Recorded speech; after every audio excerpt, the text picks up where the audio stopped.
Hello नमस्कार दोस्तों, math plus education में आपका स्वागत है। आज है 29 जुलाई 2025 और 29 जुलाई 2025 का जितने भी करंट अफेयर का प्रश्न बनते हैं साथियों, तो चलिए आज का प्रश्न को देखते हैं एक एक करके।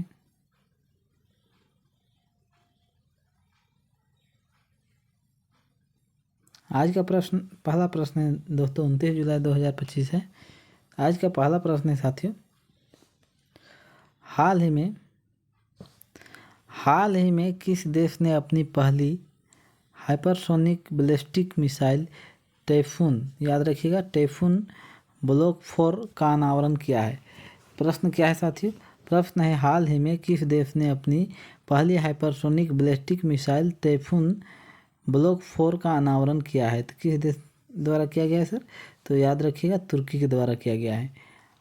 प्रश्न संख्या 2 को देखते हैं साथियों।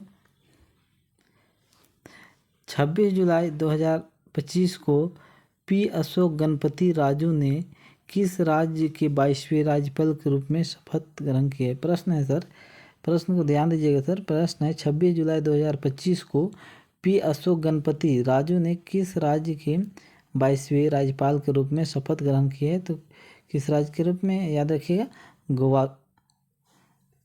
आगे देखते हैं, निम्नलिखित में से किस देश, प्रश्न है, निम्नलिखित में से कौन सा देश IUCN 2025 के विश्व संरक्षण कांग्रेस की मेजबानी करेगा? प्रश्न है प्रश्न को ध्यान दीजिएगा सर। प्रश्न है, कौन से देश IUCN 2025 के विश्व संरक्षण कांग्रेस की मेजबानी करेगा?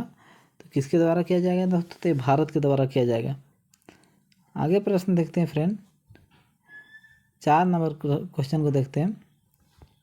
हाल ही में किस राज्य ने संपत्ति के अधिकार से संबंधित प्रावधानों के साथ एक नया देवदासी कानून प्रस्तावित किया है?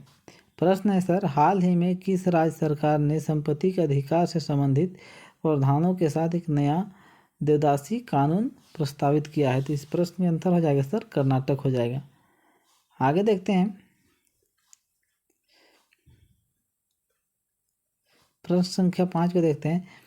प्रधानमंत्री नरेंद्र मोदी ने सम्राट राजेंद्र चोल प्रथम के नौसैनिक अभियान की कौन सी वर्षगांठ के उपलक्ष्य पर 1000 रुपये का सिक्का जारी किया है? प्रश्न को ध्यान से देखिएगा। प्रश्न है सर, प्रधानमंत्री नरेंद्र मोदी के द्वारा सम्राट राजेंद्र चोल के प्रथम नौसैनिक अभियान की कौन सी वर्षगांठ के उपलक्ष्य में 1000 रुपये का सिक्का जारी किया जाएगा? तो कौन सा वर्षगांठ? तो 1000वीं वर्षगांठ के शुभ अवसर पर नरेंद्र मोदी के द्वारा 1000 रुपये का सिक्के अनावरण किया जाएगा। आगे देखते हैं, प्रश्न संख्या 6 को देखते हैं। हाल ही में पॉल कागामे ने 99.15% वोट के साथ किस देश के राष्ट्रपति के रूप में चौथी बार दर्ज की है? तो प्रश्न है सर, ध्यान दीजिएगा, हाल ही में पॉल कगामे ने 99.15% वोट के साथ किस के राष्ट्रपति के रूप में चौथी बार जीत हासिल की है? तो किधर? रवांडा, याद रखिएगा, रवांडा। 7 नंबर प्रश्न को देखते हैं दोस्तों। हाल ही में किस राज्य सरकार द्वारा सफाई कर्मचारी आयोग के गठन का निर्देश दिया गया है? हाल ही में किस राज्य सरकार के द्वारा सफाई कर्मचारी आयोग का गठन का निर्देश दिया गया है? तो किसके द्वारा दिया गया है दोस्तों? तो याद रखिएगा, बिहार सरकार के द्वारा ये निर्देश दिया गया है। आगे प्रश्न है, प्रश्न संख्या 8 को देखते हैं। प्रश्न संख्या 8 ये कहता है साथियों, ये ध्यान से देखिए, भारत ने जर्मनी, मिस्र, स्वीडन, ऑस्ट्रेलिया और ब्राज़ील सहित कई देशों को कितने रेल बोगियों का निर्यात किया है?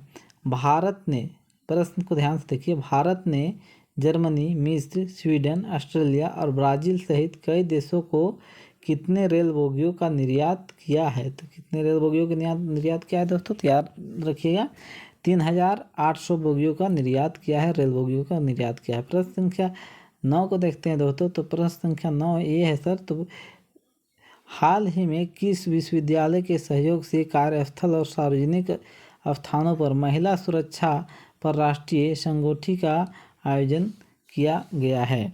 प्रश्न है सर, प्रश्न को ध्यान से देखिएगा। 9 नंबर प्रश्न ये है सर, हाल ही में किस विद्यालय के सहयोग से कार्यस्थल और सार्वजनिक स्थानों पर महिला सुरक्षा का राष्ट्रीय संगोष्ठी का आयोजन किया जाएगा? तो इस क्वेश्चन का आंसर हो जाएगा सर, लखनऊ विश्वविद्यालय के द्वारा ये किया गया है। प्रश्न संख्या 10 को देखते हैं।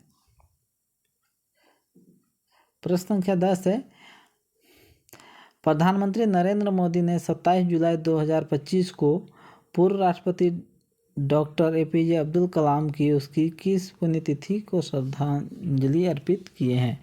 तो प्रश्न है दोस्तों, राष्ट्रपति नरेंद्र मोदी ने 27 जुलाई 2025 को पूर्व राष्ट्रपति डॉक्टर कलाम को उनकी किस पुण्यतिथि पर श्रद्धांजलि अर्पित किए हैं? तो कौन सी पुण्यतिथि है? 10वीं पुण्यतिथि है, याद रखिएगा।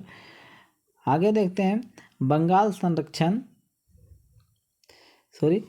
संरक्षण। प्रश्न है सर, बाघ संरक्षण के लिए जागरूकता हेतु अंतर्राष्ट्रीय बाघ दिवस प्रतिवर्ष किस तारीख को मनाया जाता है? तो याद रखिएगा सर, अंतर्राष्ट्रीय बाघ दिवस प्रतिवर्ष 29 जुलाई को बनाया जाता है। अंतर्राष्ट्रीय बाघ दिवस प्रतिवर्ष कब बनाया जाता है? तो 29 जुलाई को बनाया जाता है। आगे देखते हैं, सेटा। प्रश्न 12 नंबर है सर, सेटा के कारण भारत के समुद्री खाद्य उद्योग का ब्रिटेन के निर्यात में कितने प्रतिशत वृद्धि का अनुमान है? तो प्रश्न ये है सर, सेटा के कारण भारत में समुद्री खाद्य उद्योग का ब्रिटेन के निर्यात में कितने प्रतिशत वृद्धि का अनुमान है? तो इस प्रश्न का आंसर हो जाएगा सर 70% वृद्धि का अनुमान किया गया है। प्रश्न संख्या 13 को देखते हैं सर। तो प्रश्न संख्या 13 यह कहता है सर, ध्यान से देखिएगा। प्रश्न संख्या 13, आयुष्मान आरोग्य मंदिरों